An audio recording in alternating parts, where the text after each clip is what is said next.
Hey, it's Veronica, the Heart Dietitian. I just wrote a fantastic blog post about the 10 heart-healthy pantry items you need in your pantry today, and I wanted to share them here with you as well. But before you begin going out shopping, I want you to clean out your current pantry. There's a lot of food that gets accumulated in there, and some things probably have expired. So it's best to start fresh, take everything out, and then you can put stuff back, take an inventory, and then actually see what you need to buy at the grocery store, and then you'll be set for success. So the number one pantry item I like to include for heart health is whole grains. Whole grains are excellent sources of B vitamins, but they also offer fiber. North Americans are not eating enough fiber. It's estimated that they are consuming about half of the recommended intake. So we all have the opportunity to just look a little bit more to see if we're choosing our grains as whole grains.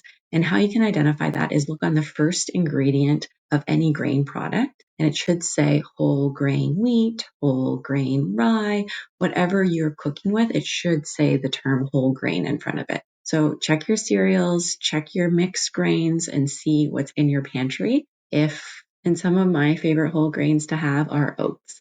I talk about oats a lot. They contain a soluble fiber that can help lower cholesterol, and I'll link a recipe here and another recipe here to show you just how easy it is to incorporate some oats into your everyday. And then barley is another fantastic whole grain that's rich in that soluble fiber that helps to lower cholesterol levels. I think bread can be incorporated. We want to be choosing whole grain bread and maybe sprouted varieties for more nutrients. And I also like making quinoa, a big batch over the weekend, and then you can kind of add it to meals, maybe make a nice grain salad, especially in the summertime. I like doing and making a nice grain salad. The next pantry item are nuts and seeds. The portfolio diet is an excellent diet. I'll link a video here. It's a diet designed to lower cholesterol. It is wonderful. And one of the 4 pillars of this diet is consuming nuts and seeds every day. They're full of plant-based proteins, but also healthy fats that can help lower cholesterol. So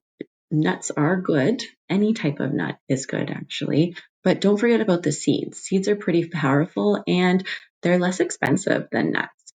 So some seeds that come to mind are pumpkin seeds, but also flaxseed, chia seed, hemp seeds are great seeds to sprinkle on any kind of dish that adds extra omega-3 fatty acids. You may have heard about the term omega-3s. It is an essential fat that helps to lower our triglyceride levels and inflammation. So it's an excellent fat to get in your diet. However, most of it comes from fish. So if you're not a fish eater, really capitalize on these chia, hemp, and flax seeds. And I'll link a recipe here that I really like. And when you're choosing nuts and seeds, just make sure it's an unsalted variety. If we can minimize some of the extra salt that we're adding to our diet, it can help manage our blood pressure. The next pantry staple is my favorite. It is beans and legumes. Beans and legumes are a fantastic source of plant-based protein. And a lot of the time in a heart-healthy diet, we're trying to restrict our protein from animal meats. And often when I'm working with clients, they're not replacing that protein with plant protein. So I want you to kind of think about your day and see if each meal has some type of protein in it. Again, we don't want to have animal protein at each meal because too much animal protein could have too much saturated fat and it can increase our cholesterol. So we want to try to substitute some of this animal protein for plant-based protein, and legumes are an excellent way to do that. It can be any legume, black beans, chickpeas, kidney beans, lentils, whatever you like, whatever you and your family like, I think is perfect addition. Keep them on for a quick and easy meal. You could add a can of these to something like that quinoa that you made in bulk over the weekend and add some veg, some olive oil, and you have a nice little summer salad dish that came together pretty quickly. When you're looking for beans and legumes in the grocery store, you want to look for the nutrition claim low sodium or no salt added on the front of package, and that will indicate that it's low sodium product. You can also check the ingredient list and it should only read the bean that's in the can instead of the bean and salt, right? We're trying to watch our overall sodium intake to help with our blood pressure control. Okay. Next up is canned fish, another one of my favorites. This is an excellent source of protein as well.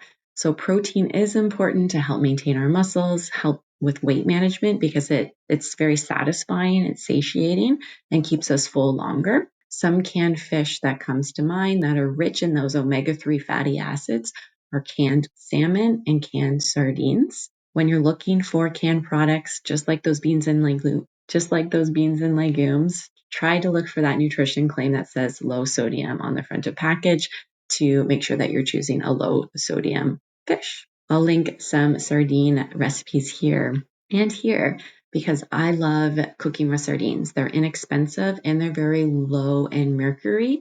That's because they're a smaller fish. They live for a shorter lifespan and thus they accumulate less mercury, right? So the sardines are an excellent source of that protein and an excellent source of omega-3s. If you haven't tried it yet, I really recommend you try that. If not, I'll also tag a canned salmon fish cake recipe that I love here. Next pantry staple is olive oil. Specifically, extra virgin olive oil is what you want to be looking for.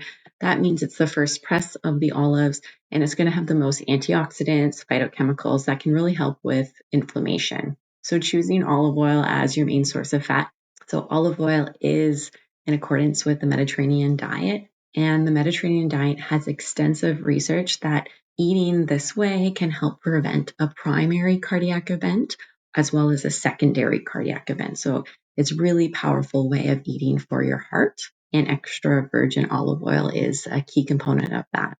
The other thing I like to have in my pantry are infused olive oils. I think this makes a really easy, delicious salad dressing. I usually find them at specialty olive oil shops or specialty food shops. So I would check that out if you have something like that in your community, because I do think it's worth the investment. Next up, I think this is number 6, is herbs and spices. So herbs and spices are an excellent way to add flavor to your dish without salt. The problem with a lot of herbs and spices is that they are kept in our cupboards for long periods of time, right? Often we don't have dates on them, and usually once they're open, they're good and they maintain a lot of flavor within the first year. After that, the flavor reduces as well as the beneficial properties of those herbs and spices. So it's important to maybe check that out in your cupboard. If you don't remember the last time you bought something like that, maybe it's time for a general refresh of those herbs and spices. Number 7 is low sodium soups or soup broths. I think having some, chicken stock, vegetable stock is really important in my cupboard. So if I wanted to make my own soup, it's really fast to do because I have the ingredients on hand.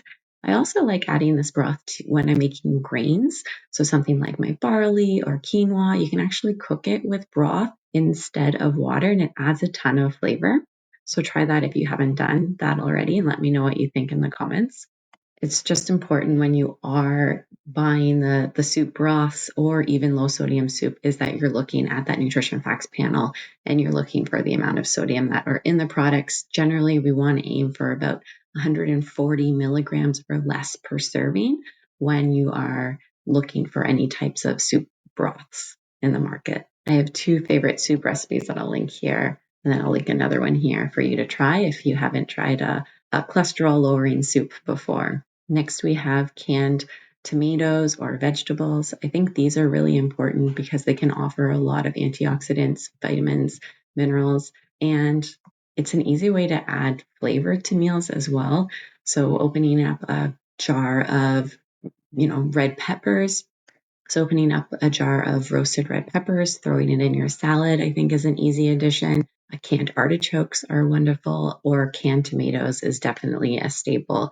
Again, you want to look for those terms, no salt added on the front of package or low sodium to make sure there's not added salt in there.